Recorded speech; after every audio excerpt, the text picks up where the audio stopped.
So, second video on similar shapes, so still on triangles.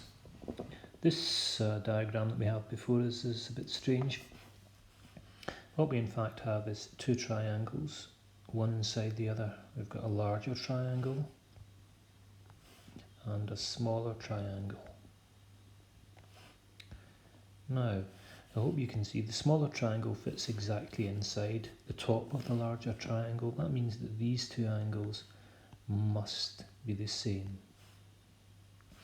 If we look at this diagram, these are two parallel lines here. These two lines are parallel. How do we know that? Because of the arrows. And those parallel lines are important because they create F angles or alternate angles. Remember, the F angle looks something like that. So this angle here, which is this angle on the smaller triangle, is the same as this angle here. And similarly, this angle on the smaller triangle must be the same as this angle here. Now, what do we conclude from that? Well, we can say that the triangles are equiangular.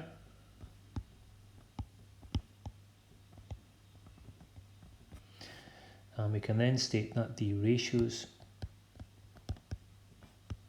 of corresponding sides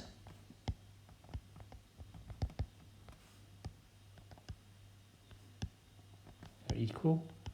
And the final thing is to state that the triangles are similar. What we need to do now is to work out the value of x. I think it's easier if we have the triangles separate. I'm not going to fill in any angles this time. What I am going to do is to fill in the different side lengths. So, and we have to be careful with this. We know that this is x here, and this is 6 here.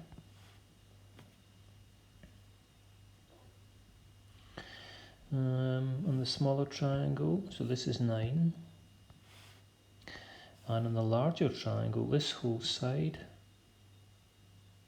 is not 3, it's 3 plus 9, which is 12. I can't think why they're given us the 5. We don't really need to bother about that 5. Not at the moment anyway. So,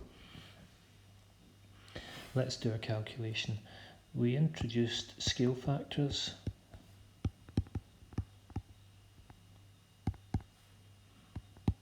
In the last video, and the formula is final over initial. Now, it doesn't matter whether we go from larger to smaller or from smaller to larger. You just need to be consistent in your working. So, what will I do then? Well, I think I'll just go from the larger one to the smaller one, because the larger one is the one that I've drawn first of all. So, the final then is going to be, so we're going to pair up the 9 and the 12. The final length is 9, the initial length is 12. That simplifies to 3/4. What that means is that the smaller triangle is 3/4 the size of the larger triangle. That's what the scale factor of 3/4 means. And incidentally, that's also a reduction scale factor, because we're going from larger to smaller. So what we're going to do then? Well, 3/4 of x will give us 6. Let's multiply by 4. So 3x then equals 4 times 6, which is 24. Then we're going to divide by 3. So x then is 24 over 3, and x equals 8 centimetres. Example 2. So the triangles are connected. Let's show that these triangles are equiangular. Well, here we have vertically opposite angles, so those are equal. Those angles make up an X shape. We can see the two parallel lines again. That's important. Now, in the last example, we had corresponding or F angles. In this example, we have alternate angles or Z angles, angles which make up a Z. So this angle here is going to be the same as this angle here. Hope you can see the Z shape. It's actually a backwards Z and not very well drawn. And we also have, we should know now that if two of the angles are the same in two triangles, then the third one must be the same as well. Here we have another pair of alternate angles. So the triangles are equiangular, ratios of corresponding sides must be the same, and the triangles are similar. Now, what I'm going to do, I'm not going to separate the triangles. I'm going to calculate the scale factor. Now, I'm going to calculate the scale factor to show enlargement. The formula is the same, it's still final over initial. But if we want to show enlargement, we're going to have to go from the smaller triangle to the larger triangle. So let's find two sides that correspond. That shouldn't be difficult.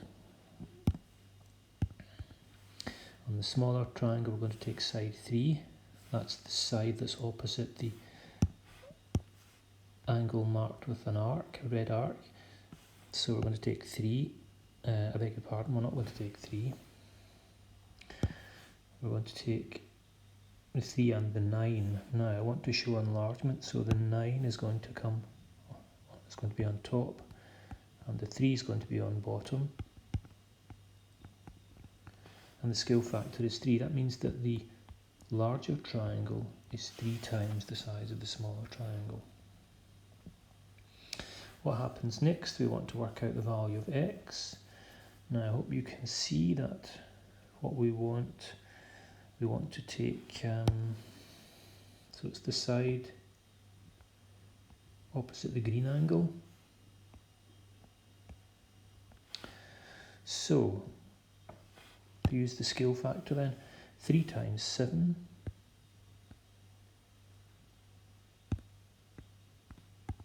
equals x, and x then is 21 centimetres. Example 3, you can see that we have two triangles, one inside the other again. I'm going to separate the two triangles. So triangle A, E, D, we know this is 10, and we know this is 15. Then I have the larger triangle. Doesn't need to be drawn perfectly. This is all about the calculations.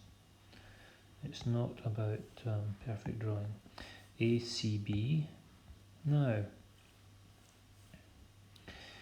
I hope you can see that AC is 15 plus 3, which is 18.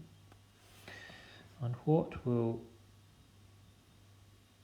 the length of AB be? Well, it's 10 plus x. Now that's the first time we've seen something like that. Let's match up the angles. So, well, we know that this angle and this angle are going to be the same. These two here are the same, which means that this one is the same as this one. And finally, these two angles here are the same. So the triangles are equiangular, ratios of corresponding sides are the same, and triangles are therefore similar. So we can work out scale factor. Now in the last example we did scale factor enlargement. I'm going to do scale factor R reduction. So we're moving from the larger triangle to the smaller triangle then. So this is the initial shape. and this is the final shape. What we're going to do, we're going to make use of, well, we can make use of the 15, that's opposite the green angle, and the 18, which is opposite the green angle. So final over initial, 15 over 18, divide by 3 and we get 5 over 6. So we multiply the larger triangle by 5 over 6 to get the smaller triangle. What that means then is that we multiply the 10 plus x by 5 over 6 to get 10. Does that make sense? So we're working with the sides opposite the blue angle. Here's the blue angle and the larger triangle. 10 plus 5 lots of 10 plus 5 over 6 lots of 10 plus x must give us this 10 here. 5 over 6 lots of this give us 10. So let's proceed. I'm going to multiply by 6. Think back to the work you did in second year. I'm going to multiply this number by 6, and I'm going to multiply this number by 6. So 30 over 6. 10 plus x, note the bracket doesn't change. 6 times 10 is 60.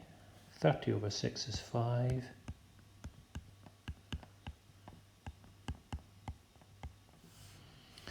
Multiply out the brackets and we get 50 plus 5x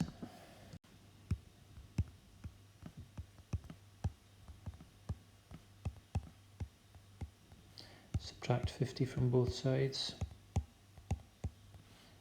5x equals 10, divide by 5, x equals 2 centimetres. So you can now work through exercise 5.3 on pages 52 and 53.